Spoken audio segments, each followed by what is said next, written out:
तो बच्चों, हमने बताया था कि अभी हम लोग राजराज प्रथम के बारे में बात करेंगे।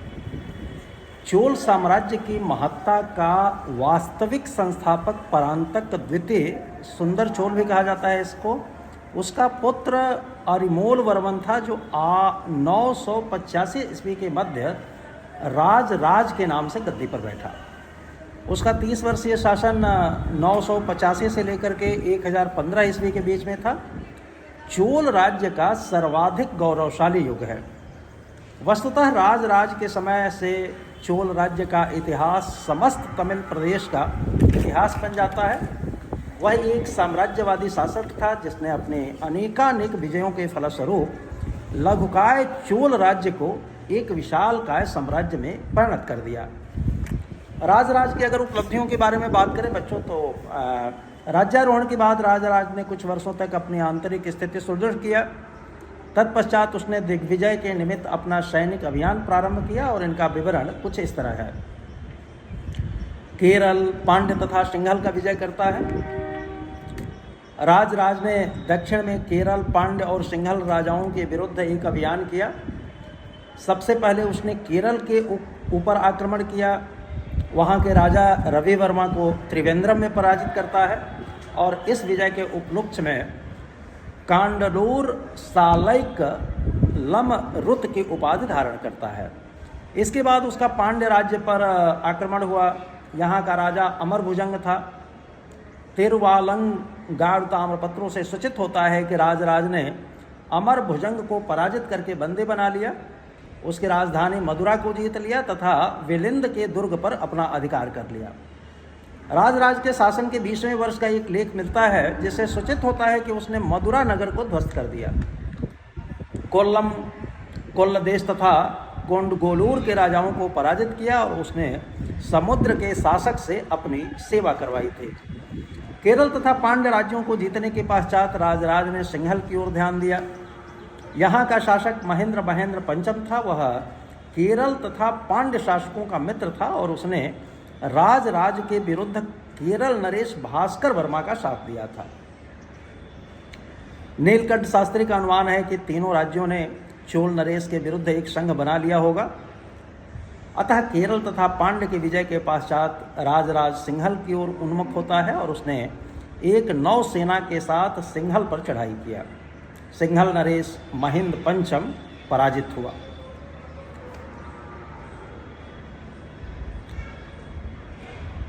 राम ने बंदरों की सहायता से जैसे सागर के आर पार एक पुल बनाया तथा बड़ी कठिनाई से लंका के राजा को वध किया, किंतु यह शासक राम से भी अधिक प्रतापी सिद्ध हुआ क्योंकि उसकी शक्तिशाली सेना ने जलपोतों से समुद्र पार किया था और लंका के राजा को जला दिया था। ऐसा उल्लेख इसके विषय में काव्यात्मक रूप से प्राप्त होता है जो तिरुवालंगाड़ ताम्रपत्रों में उल्लिखित है। लिखा है, बद्धवा जेतु जलनिधे राघवेंद्र कपेन्द्र लंकानाथ कथमपि सरस्तिक्ष सिंगैर्जगान नभिस्तिवा जलनिधिमसौ यश्च दंडः प्रचंडो लंकानाथम दरह दस्तेन रामो विभीतः। पश्चिमी गंगों की विजय की अगर बात करें तो सिंघल को जीतने के बाद राज ने मैसूर के पश्चिमी गंगों को जीता। उसके शासन के 6ठे वर्ष का एक लेख कर्नाटक से मिला है। उसमें चोल नारायण कहा गया है उसको, और इससे पता चलता है कि उसने नलंबो तथा गंगों को पराजित किया था और इस प्रकार वह गंगवाड़ी, तंगिडवाड़ और नोलंबवाड़ी के ऊपर अधिकार प्राप्त करता है। कल्याणी के पश्चिमी चालुक्यों के साथ भी इसका संघर्ष होता है और चोल नरेश उत्तम चोल के समय से ही चोलों और पश्चिमी चालुक्यों में अनुबंध थे। चालुक्य नरेश तैलप द्वितीय ने संभवतः उत्तम चोल को पराजित कर दिया था। तैलक के बाद सत्याश्रय चालुक्य वंश गद्दी पर बैठता है। राज ने उसके समय में चालुक्यों पर आक्रमण कर दिया। तिरुवालंगाड़ ताम्रपत्रों से पता चलता है कि सत्याश्रय राज की विशाल सेना का सामना नहीं कर सका और युद्ध क्षेत्र से भाग के खड़ा हुआ। चालुक्य सेनापति केशव युद्ध में बंदी बना लिया जाता है। राजेंद्र के कन्याकुमारी लेख से पता चलता है कि राज ने चालुक्यों को पराजित किया था। सत्याश्रय के होट्टर लेख 1007 ईस्वी से सूचित होता है कि राज के पुत्र राजेंद्र चोल ने 9 लाख की विशाल सेना लेकर दोनूर, बीजापुर जिला में पड़ता है, वहां तक के प्रदेश को रौंद डाला था। चोल राज्य की उत्तरी सीमा तुंगभद्रा नदी तक विस्तृत हो गई। वेंगी के पूर्वी चालुक्य राज्य में हस्तक्षेप करता है।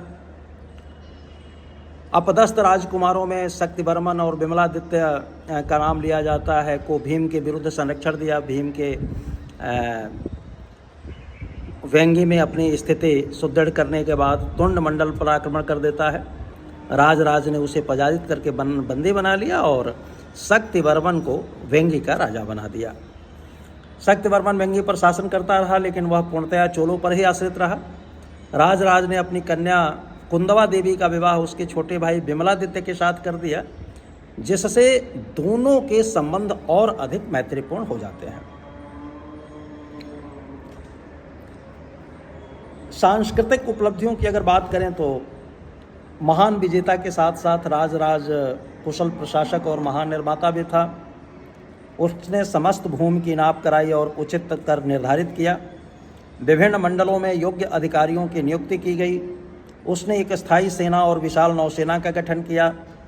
लेखों से उसके कई सामंतों तथा उत्तराधिकारियों की सूचना प्राप्त होती है।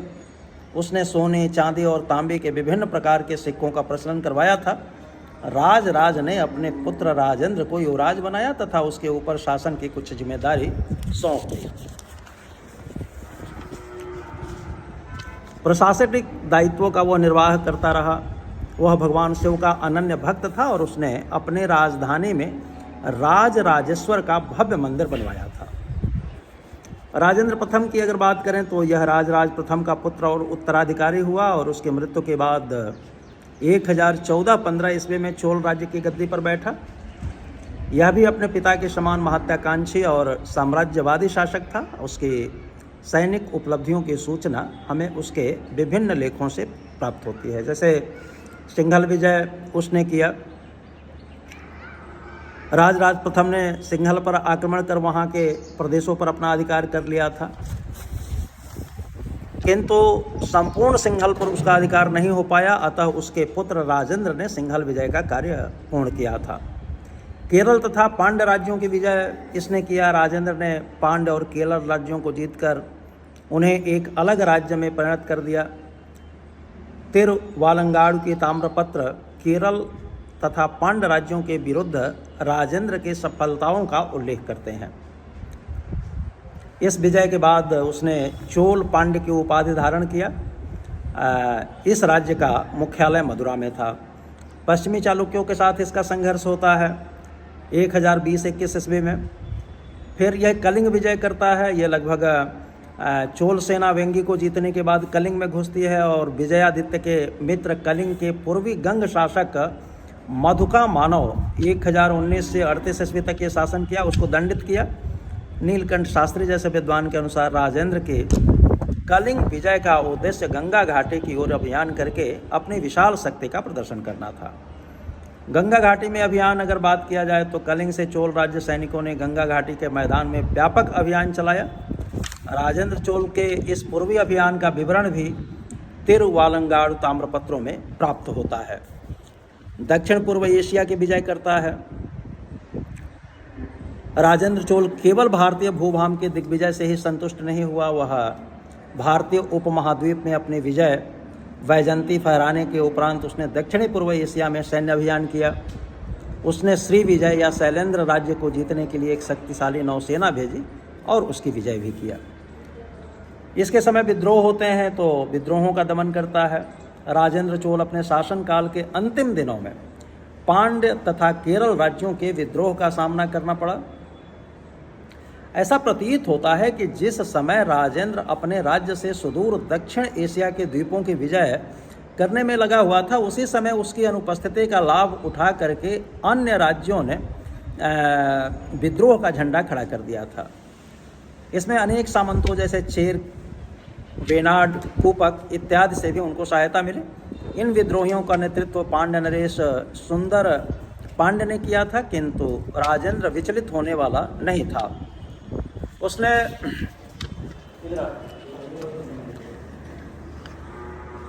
कठोर रुख अपनाते हुए अपने पुत्र युवराज राजाधिराज को इन्हें दबाने के लिए भेजा। राजाधिराज ने कई राज्यों एवं सामंतों की हत्या कर दी और विद्रोह को सफलतापूर्वक दबा दिया। 1041 ईस्वी में सिंघल नरेश विक्रम बाहु के नेतृत्व में सिंघल ने स्वतंत्र होने की चेष्टा की। राजेंद्र के राजाधिराज को एक सेना के साथ सिंघल पर आक्रमण करने को भेजा। ज्ञात होता है कि राजाधिराज ने युद्ध में सिंघल नरेश का सिर काट लिया और उसके विद्रोह को अत्यंत बर्बरतापूर्वक दमन कर दिया। पश्चिमी चालुक्यों से इसका पुनः संघर्ष होता है। राजेंद्र प्रथम को अपने शासन के अंत में व्यंग्य के प्रश्न पर पश्चिमी चालुक्यों से पुनः संघर्ष करना पड़ा।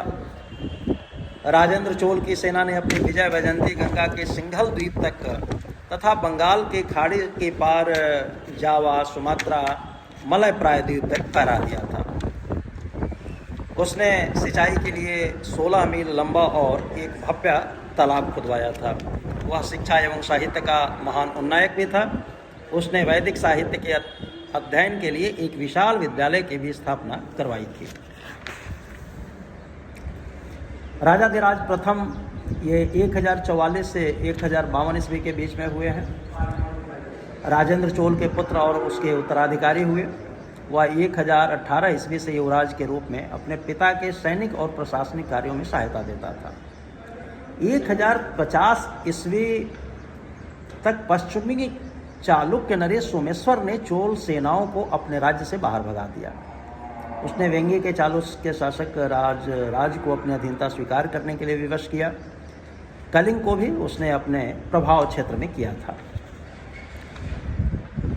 कोप्पम के युद्ध में 1052-53 ईस्वी में इसका समय है। राजाधिराज लड़ता हुआ मारा गया, परंतु उसके भाई राजेंद्र द्वितीय ने सोमेश्वर की सेना को बुरी तरह परास्त कर दिया था। राजेंद्र ने युद्ध क्षेत्र में ही अपना अभिषेक कराया। वह कोल्हापुर तक बढ़ा और अपना विजय स्तंभ स्थापित करने के बाद अपनी राजधानी वापस लौट आया। इसके बाद फिर राजेंद्र द्वितीय का समय आता है, जो 1052 से लेकर के 1064 ईस्वी तक शासन करते हैं। फिर वीर राजेंद्र का समय आता है, जो 1064 से 170 ईस्वी के बीच में शासन करते हैं। कुलोतुंग प्रथम का फिर शासन आता है, जो 170 से 1120 ईस्वी तक शासन करते हैं। यह पूर्वी चालुक्य नरेश राजराज के पुत्र थे, किंतु उसमें चोल रक्त का मिश्रण था। कुलोतुंग को पांड्य तथा केरल राजाओं के भी विद्रोहों का सामना करना पड़ा। 1110 ईस्वी में कलिंग राज्य में विद्रोह हुआ। कुलोतुंग ने अपने सेनापति करुणाकर तोंडईमान के नेतृत्व में एक सेना भेजी। कलिंग नरेश अनंत वर्मन पराजित हुआ तथा उसने भागकर अपनी जान बचाई। चोल सेना अपने साथ लूट का अतुल धन लेकर के लौटता है। 1015 ईस्वी तक कुलोतुंग प्रथम अपने साम्राज्य को सुरक्षित बनाए रखने में समर्थ रहा। 1018 ईस्वी के लगभग विक्रमादित्य षष्ठ ने वेंगी पर अधिकार कर लिया और इसी समय होयसलों ने मैसूर में चोल सेना को बाहर खदेड़कर वहां अपनी स्वतंत्रता घोषित कर दी थी। इस प्रकार कुलोतुंग प्रथम का राज्य केवल तमिल प्रदेश तथा कुछ तेलुगु क्षेत्रों तक ही सीमित रह गया था। फिर विक्रम चोल का समय आता है। यह कुलोतुंग का पुत्र और उत्तराधिकारी था। इसने 1120 ईस्वी से 1133 ईस्वी तक शासन किया। इसके बाद कुलोतुंग द्वितीय आता है, जो 1133 ईस्वी में राजा बना। 1150 ईस्वी तक शांतिपूर्वक शासन करता रहा। यह विक्रम चोल के बाद उसका पुत्र था कुलोतुंग द्वितीय। फिर राज द्वितीय राजा बनते हैं। उनके बाद राजाधिराज द्वितीय बनते हैं। फिर कुलोतुंग तृतीय बनते हैं। फिर राज तृतीय बनते हैं और फिर राजेंद्र तृतीय बनते हैं। अब चोल राज्य का शासन का अंत पांड्य नरेश कुलशेखर समस्त चोल मंडल का सार्वभौम शासक बन बैठा। मतलब यह चोल वंश का अंतिम शासक था राजेंद्र तृतीय।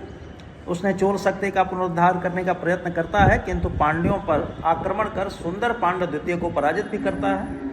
चालुक्य नरेश सोमेश्वर तृतीय ने पांड्यों का साथ दिया और राजेंद्र के प्रयास सफल न हो सके। उसने एक युद्ध में राजेंद्र को परास्त किया और बाद में उससे संधि करके 1251 ईस्वी में पांड्य वंश का शासन जटावर्मन सुंदर पांड्य नामक एक शक्तिशाली राज्य के हाथ में आ जाता है। उसने चालुक्य, होयसल तथा काकतीय राज्यों को जीता और चोल शासक राजेंद्र तृतीय को अपनी अधीनता में रहने के लिए बाध्य किया। इसके बाद 1279 ईस्वी तक वह पांड्य नरेश का सामंत की हैसियत से शासन करता रहा। 1279 ईस्वी में उसे पांड्य शासक कुलशेखर के हाथों पुनः पराजित होना पड़ा। तो ये सारी चीज़ें थी जो वंशावली थे इनकी चोलों की। अब हम लोग चोल युगीन संस्कृत के बारे में बात करेंगे जब अगला लेक्चर होगा। तो बहुत बहुत शुभकामनाएं।